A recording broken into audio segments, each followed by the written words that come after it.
It's Monday night, it's 8:45pm, and this is the Cat's Whiskers podcast, live.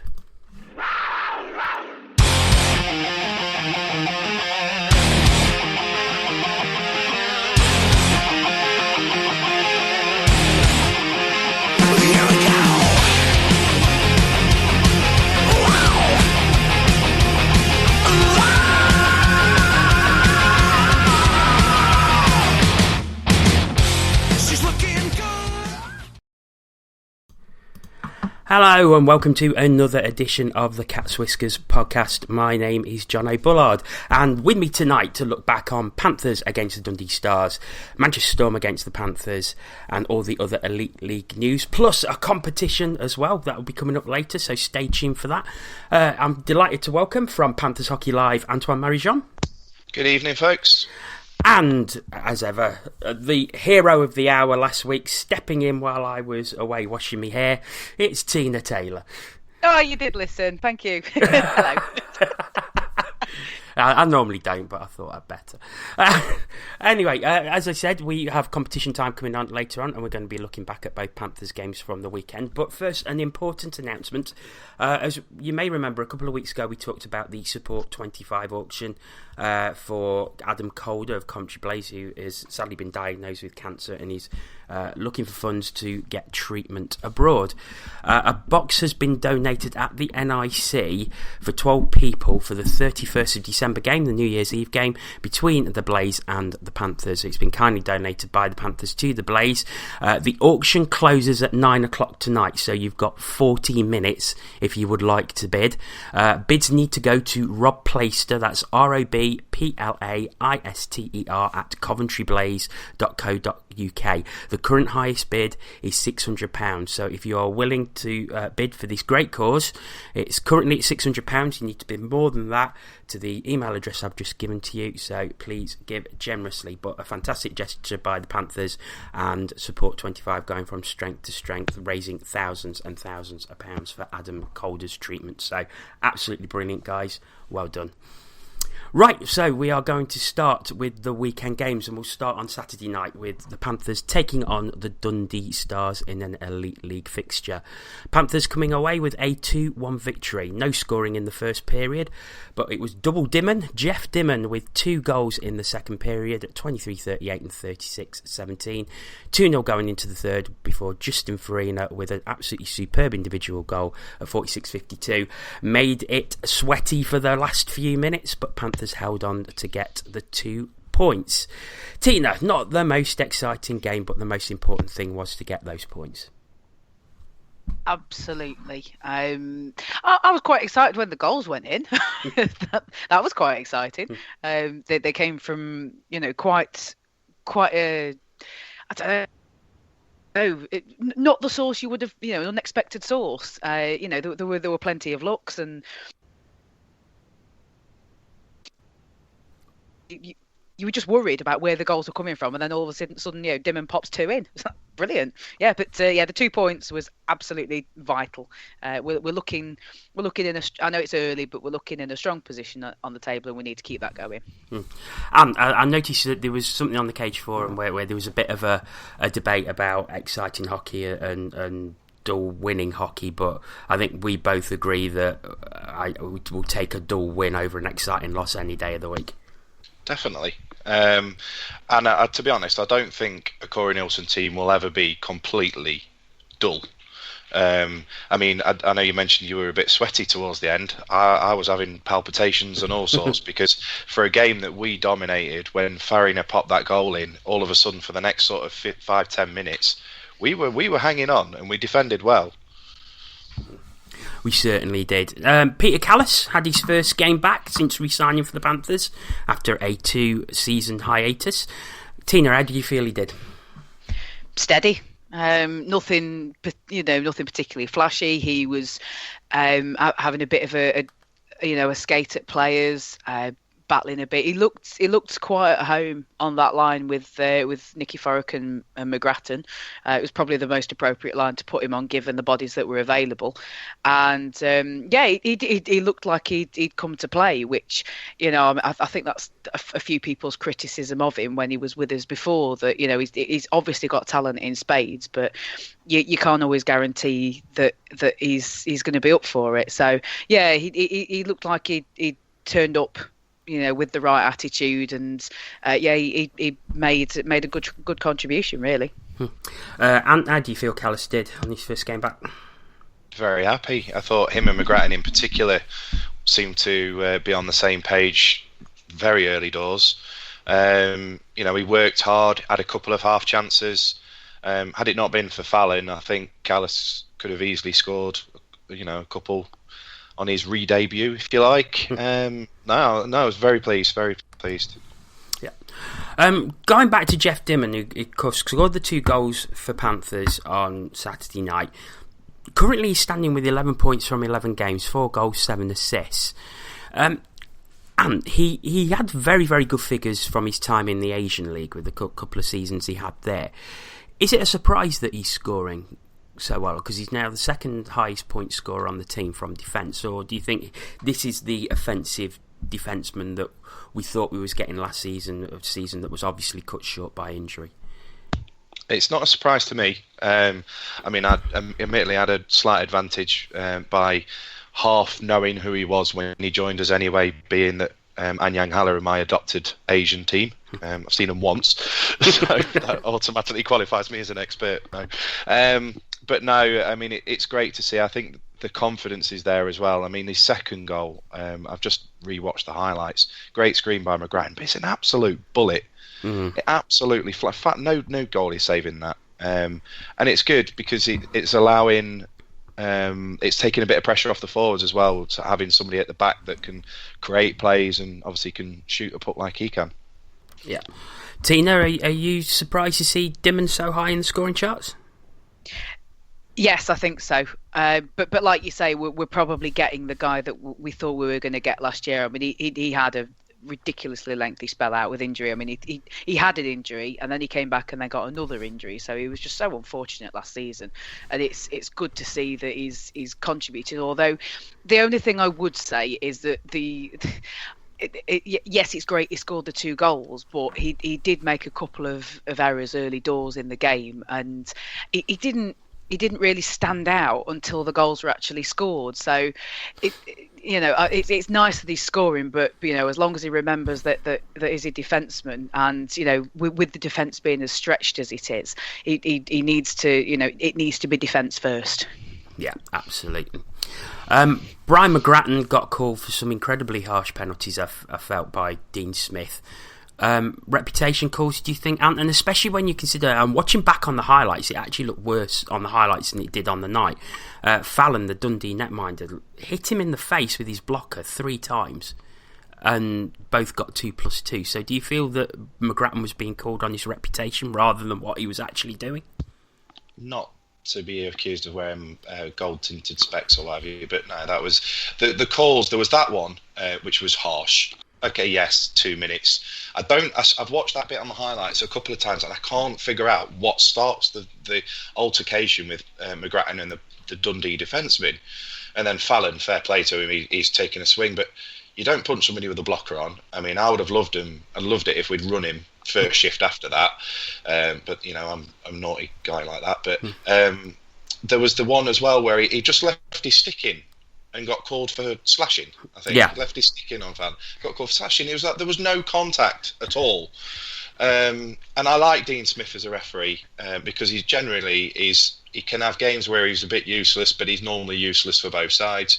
But likewise, he can have games where he's, you know, calling it, you know, as he sees it. But again, it's normally down the middle. But you know, Saturday, if I'd seen him, I would have not been polite. Let's put it that way. And I'll ask you again, actually, because we was both doing Panthers Hockey Live on Saturday night, and there was some comments coming in about, McGrattan, he has no ability as a hockey player, etc., etc.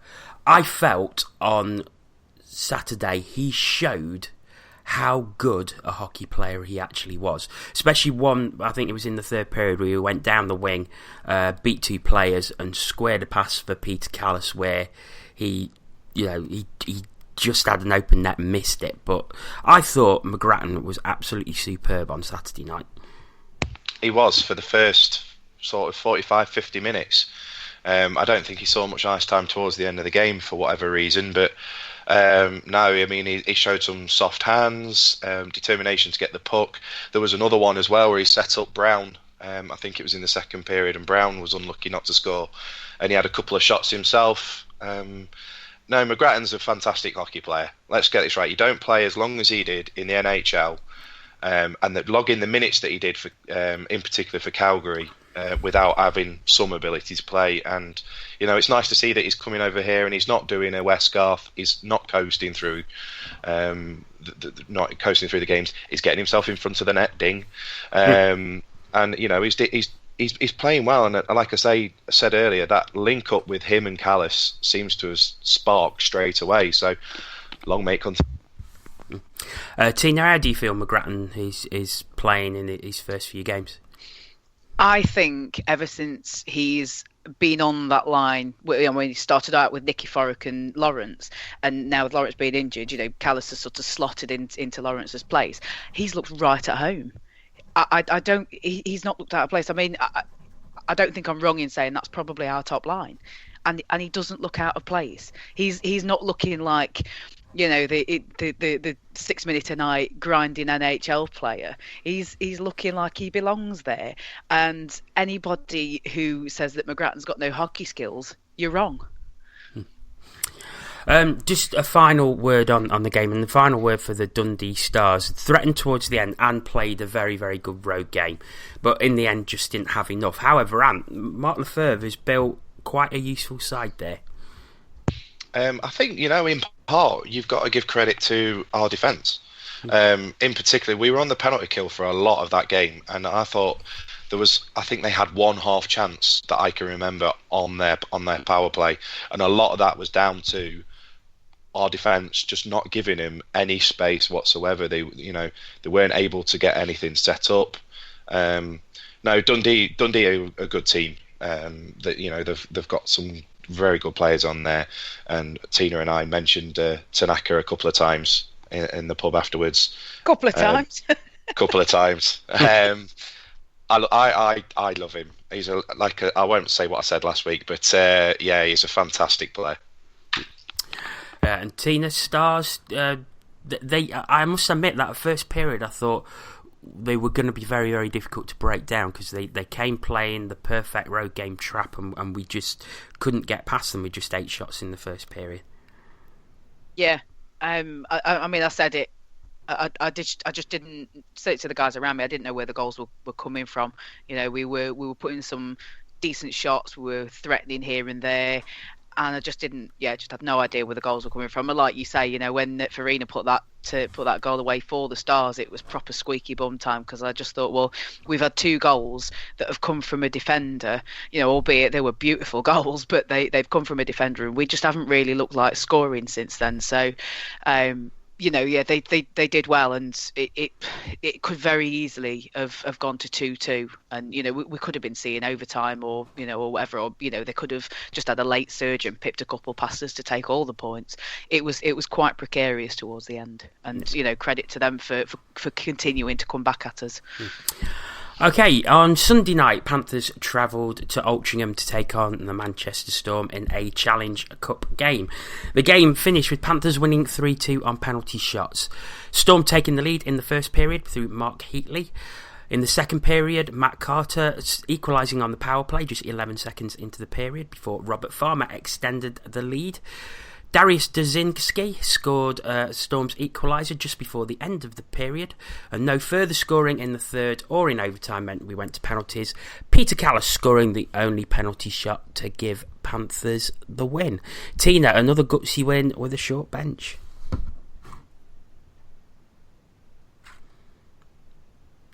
And another gutsy win with a short bench. What have you done to her? I don't know. She's disappeared. Oh dear. Right. Yes, it was. Following games on Twitter instead of commentating them on Twitter is a completely different thing. Thanks to Manchester Storm Life for providing the updates. Especially when it goes to overtime and penalties, you could just feel Nottingham just wearing their fingers down on the phone. Refresh. Yeah, I'll take that. I would have taken a point before the game. No, but a very, very, very good win, to be honest. Yeah. Tina, are you there?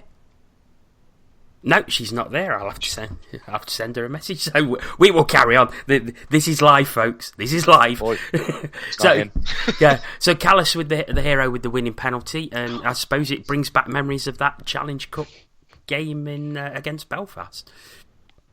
I'd forgotten all about that, to be honest, because it was a bright spark of an otherwise horrible season. We have had better times since, and certainly the Callis that I remember was one that was very frustrating in that, like you've mentioned, it was all the talent in the world, but very lax, when he couldn't be bothered. Galbraith-like, if you like. And something that obviously Lawrence was criticised for in his first season as well. So, but no, if he carries on the way he started, I don't, obviously we're going to miss the player of the calibre of Stephen Schultz, but he's certainly Callis doing the best to fill that gap. Right, I believe Tina is back with us. Hey. I have absolutely no idea what happened.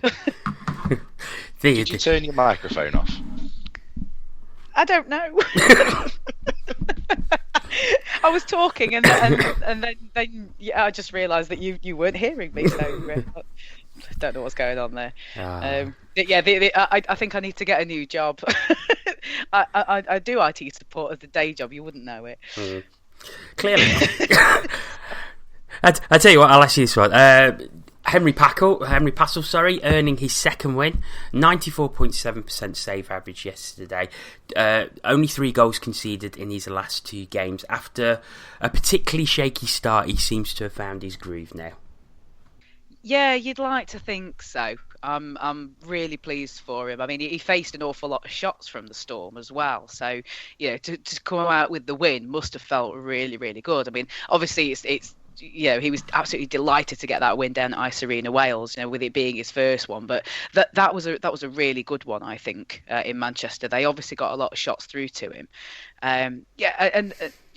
Credit to the coaching staff as well, because we're obviously doing something right with the netminder rotation, because I think I believe Green was the backup yesterday. So there's a bit of rotation going on, and it seems to be doing the trick so far.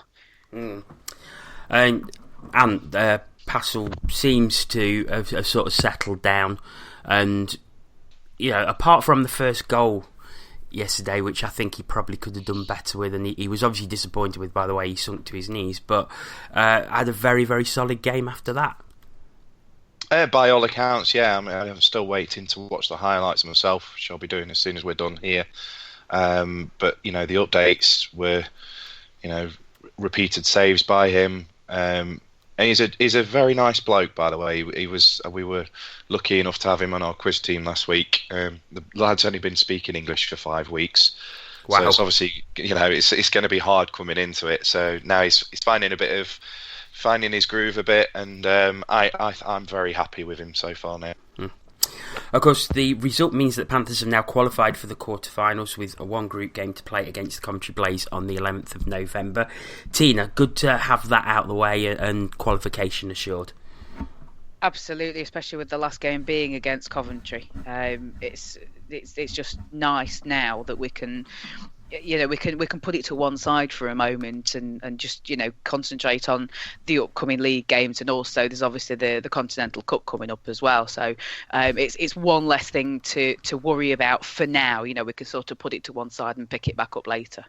Yeah, definitely. And it's always sort of much maligned the fact that 4 teams qualify from a group of 5, but it's never going to be nice to be that 5th team.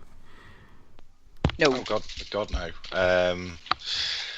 And I'd hate to be in that position. I'm thankful that we've got through. I'm in 2 minds whether I'd want to call up a bunch of the Lions and stick the kids out, get Green in goal for that game against Coventry. But also, if winning's a good habit to have. If we can keep the points ticking over, regardless of what competition it is, that's going to bode well for us going down the line. Well, of course, it's 6 wins on the bounce now for Panthers, and that's good momentum. Like you say, winning's a good habit to get into, but 6 wins on the trot, I think it's the best form streak currently in the Elite League. So we certainly getting the job done. Somehow, yes. I know there's other teams that are also having injury problems, but it is encouraging to see that we've got that streak coming on with the bodies that we're missing, because we are missing some key bodies. I mean, David Clark is David Clark's. Chris Lawrence was really on a hot streak. Stevie Lee, I think the defence this weekend have really missed him because we're playing short. I mean, Logan McMillan was taking shifts on defence, which I failed to notice until somebody pointed it out to me, which I must admonish myself for a very long time for that. But yeah, it's good. I like where it's heading, and I like how the team is feeling at the moment. Okay, so if you want to get in touch with us while we are on air, you can do via Twitter. It's at CatsWhiskersTV, and use the hashtag TCWLive. And if you contact us, we will try and read out as many tweets as we possibly can. Keep that Twitter address in mind, because it is now competition time. I was contacted yesterday by a gentleman by the name of Owen Thomas, at AGT79 on Twitter, so give him a follow if you want to take part in the competition, as it's one of the rules. He's provided 2 Panthers prints for us. If you go to the Cats Whiskers Twitter, at Cats Whiskers TV, you'll be able to see the pictures of the 2 prints that he has kindly provided for us. So, I'm going to ask a question, and this is only open to the people who are listening live at the moment. So, if you are listening to this on the recording or downloaded it afterwards, I'm afraid it is not open to you. It's only open to the people who are listening live. So, the question is as follows. How long was left in the game when Jeff Dimmen scored his second goal on Saturday night against Dundee? I will repeat that question. How long was left in the game when Jeff Dimmen scored his second goal on Saturday night against Dundee? The first person to reply to our Twitter address at CatsWhiskersTV, and you also must be following Arwin at AGT79 on Twitter in order to enter. So the first person to reply will get a choice of the black or white print. And the second prize, or the second person to reply, will get the print that the first prize winner doesn't choose. So, as quick as you can, I will give you the question again. How long was left in the game when Jeff Dimmen scored his second goal on Saturday night against Dundee? And the first person to reply will get their choice of print. Okay, moving on to the other Elite League results and news. So, the big news really is Braehead Clan. They started on Friday night with a 2-1 Elite League defeat to the Steelers. Followed that up with a Challenge Cup defeat in Belfast, 5-1 on Saturday night, before gaining a victory against the Edinburgh Capitals in Edinburgh, again 5-2, to get 2 points from their 3 games this weekend. However, news coming out from the Clan that Jeff Ulmer, one of their marquee signings from the summer, was released earlier today. I mean, Ant, you didn't actually know about that before you came on, so what's your reaction to that? I can't say I'm surprised in that they've released somebody. It was clear something needs to change. Otherwise, we've mentioned it a couple of times, fearing a little bit for Finity's job. And obviously they brought in the new player last week as well, so they were obviously carrying an extra import, I believe. I don't know, we'll see where it goes. It's been a horrible start for them though, and things need to be something needs to be done to get them on the right track. Yeah, absolutely. Tina, I mean, we said it on previous Monday night podcasts about Clan just not being there, and they were one of the favourites at the start of the season, but they're just having a really torrid time at the minute. Yeah, well, they're always the favourites, aren't they? Because everybody says it's theirs to lose. So, we always talk about the Clan being favourites to, start taking trophies, and so far we get to see it. And based on the form that they have started with, it's not going to be this season either.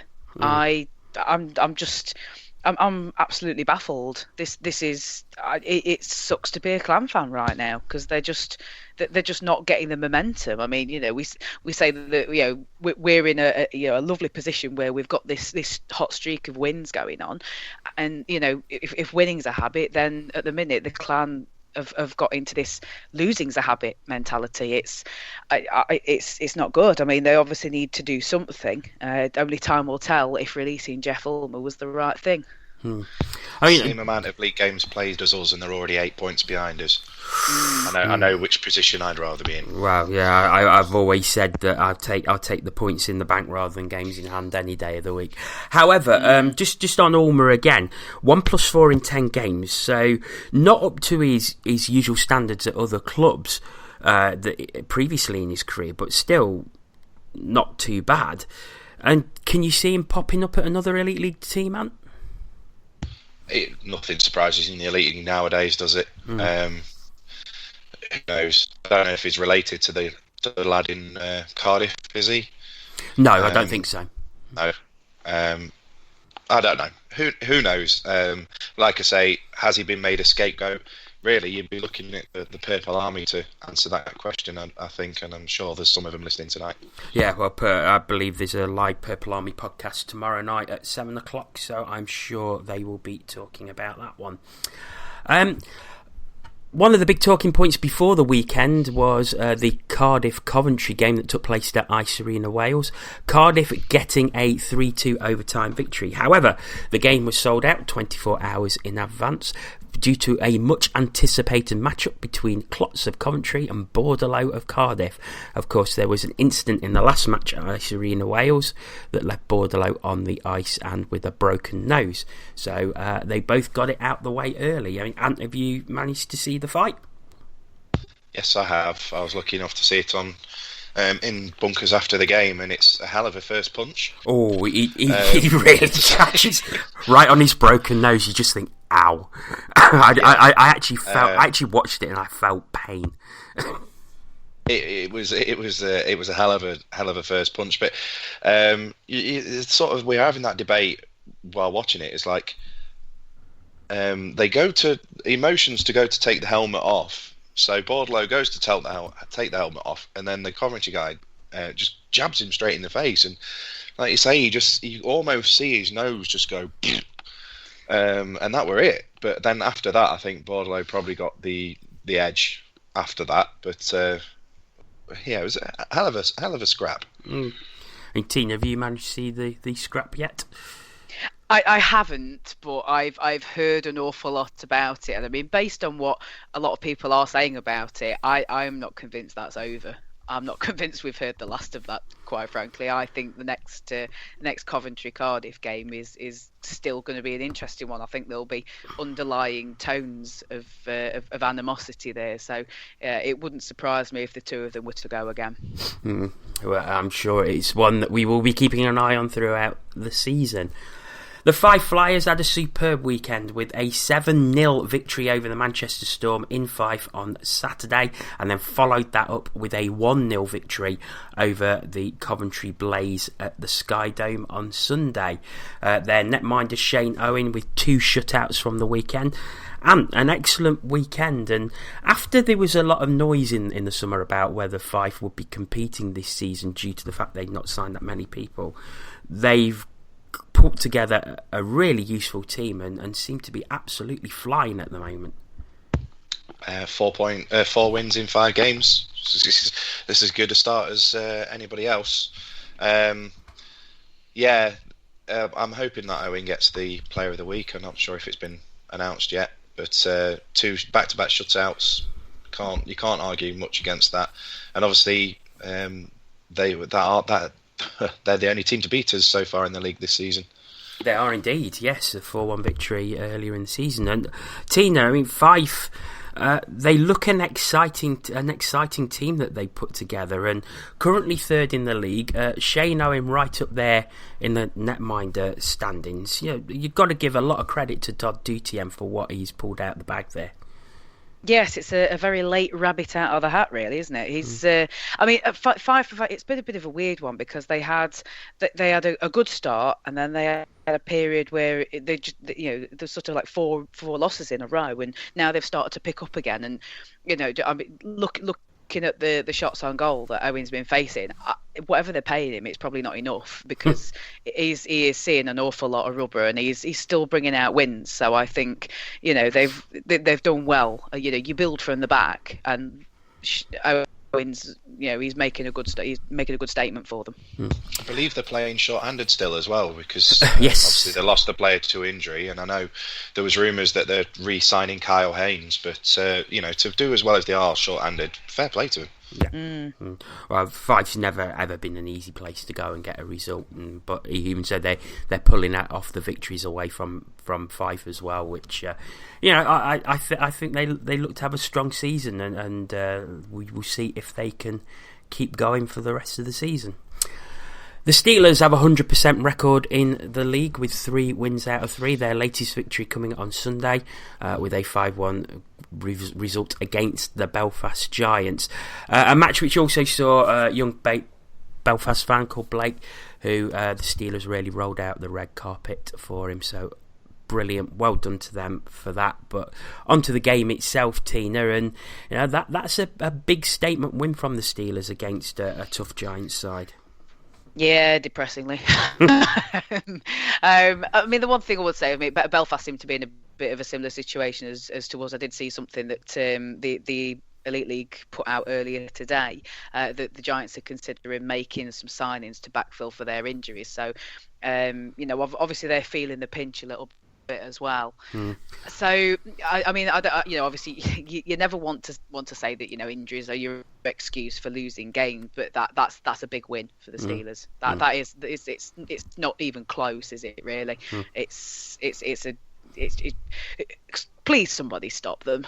Well, apparently it was in the last sort of 9 minutes. It was 1-1 with about 9 minutes to go. So I think Belfast probably trying to chase the game and then just leaving their netminder Jackson Whistle out to dry a bit from the reports I was getting. However, the Cardiff Devils, they beat Dundee on Sunday night in Dundee to stay second in the Elite League, ahead of Fife and behind the Panthers. 4-2 victory in Dundee for them.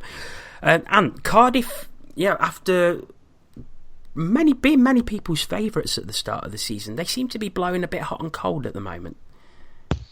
Still early days though, isn't it? And they've done this before, and then invariably they'll string a long winning streak together that will put them right back in contention, and then hopefully from our perspective they'll do their usual and choke towards the end. Well, yeah, you say from our perspective, but we've got Christmas to come yet. Oh yeah, well, standard. Standard Panthers form. Okay, we have winners in our competition. We will announce the winners very, very shortly. But first, before we get to that, just want to mention something that came out today from Ice Hockey UK, that they and the Elite League have joined forces to promote the Great Britain Games against Norway, which are coming up on Tuesday the 1st of November at the National Ice Centre, and the next night, the 2nd of November, at Ice Arena, Wales. Norway, of course, are a Pool A nation, and Richard Greaveson basically said the EIHL are keen to help, and we are grateful to them, especially Cardiff and Nottingham, who will use their expertise in hosting and promoting the games in their home venues. He also said, I've said before that if we are to progress the sport in the UK, then all sides need to work together. Tina, this is something incredibly positive coming out of Ice Hockey UK. Yeah, they've been making a lot of good noises just lately. So, you've got to follow the words up with actions. So this kind of high-profile tournament is good.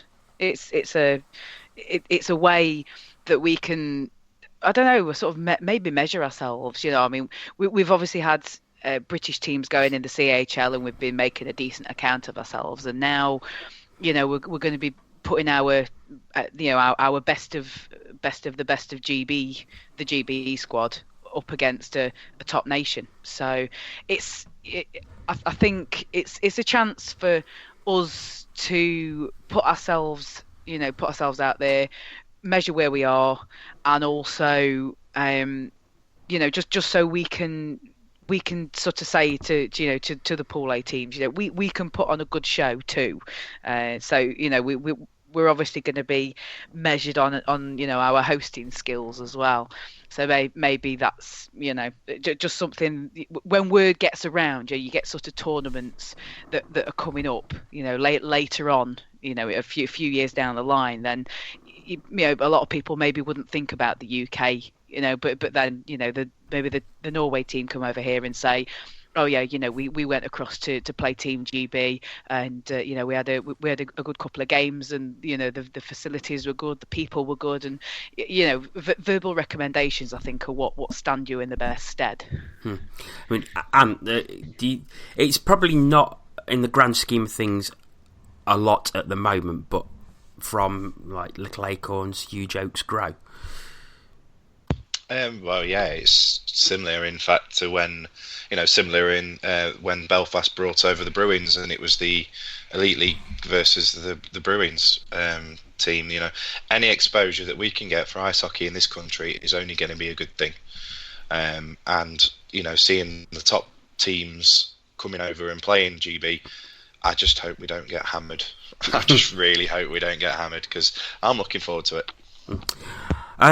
One other bit of news, you may remember Dr. Victoria Silverwood was on the Ask TCW podcast last Wednesday because she was involved in the Ice Guardians documentary film, and it was mentioned on the show about getting a showing at the Broadway Cinema. That is taking place on November the 9th at the Broadway Cinema. Tickets are available now, I believe, or I think there's still some left. There may not be, but you need to contact the Broadway directly to get tickets. A showing was announced in Cardiff, and that sold out in 12 minutes. So if you want tickets for that, I think you're going to have to be very, very quick. Okay, we've got a winning bid for the box for Adam Calder, a winning bid of £650. So if you listen to the show and put your bid in for that at the start of the show, thank you very much. It's all going to a great cause. Okay, competition winners. So we've had lots of entries, so thank you very much for that. The question was, how long was left in the game when Jeff Dimmen scored his second goal on Saturday night against Dundee? The answer was 23 minutes and 43 seconds. The first reply that we got came from Ricky Wilson, so he wins the first prize. Congratulations to you. So you will get the choice, Ricky, of the black or the white print. Second prize goes to Sharon Burnham. She was about 20 seconds after Ricky got in there, so hard luck, Sharon, but you will get the print that Ricky doesn't choose. I want to say a massive thank you to Arwin Thomas at AGT79 on Twitter. Give him a follow, and we will arrange with Arwin to get your contact details so he can send those prints out to you. So many thanks for everyone who entered, and once again many thanks to Arwin for providing the prizes for us. It's very much appreciated. Okay, we're just about done for this evening with a few minutes to go. Always good to finish early. But first, we will just let you know about the Ask TCW podcast coming up on Wednesday. Once again, we will have a special guest panelist, and it will be Aaron Murphy, the Premier Sports commentator. So if you have got any questions that you would like to direct to Aaron, especially about commentating Premier Sports, broadcasting, TV deals, anything like that, then please send them in to us. Easiest way is via Twitter at CatsWhiskersTV. Use the hashtag AskTCW. But you can also send questions via Facebook. We have our dedicated TCW page on there. Our dedicated thread on the Cage Forum. Or by email, it's tcwonlinetv@gmail.com.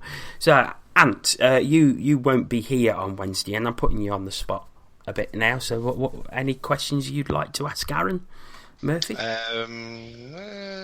Has he got his good whiskey from the top of the drawer yet? No, actually, does he read a book to come up with all these sayings and the little snippets that he does? I'm sure I will ask him that on Wednesday night. because it's very, very interesting. I think some of the things that he said has been used by other commentators, to be fair, but I love the little Murphisms, especially bouncing around like a frog in a blender, which is. But if you blend frogs, then you're a very sick person. It's very pun-tastic, isn't it? Listening to Murph's commentary. I love listening to Murph. He's a great guy, and very grateful for him agreeing to come on. So send your questions in to us, as I say, at CatsWhiskers TV. Use the hashtag AskTCW. Okay, so that will be Wednesday night, but this is Monday night, and we're about to finish. So I want to say thank you very much to Tina Taylor. Pleasure, TTFN. And also, once again, for stepping in at the last minute, many thanks to Antoine Marie-Jeanne. Not a problem. Catch you all later. Also, thank you to you for listening, and also many thanks to Arwin Thomas for providing the competition prizes for us. Congratulations to Ricky and Sharon for winning. Thank you very much for listening. We will be back on Wednesday, so make sure you're listening to Ask TCW with Aaron Murphy. It promises to be a cracker, so tune in for that, 8:45 PM on Wednesday night. But until then, thank you very much, and we will see you then.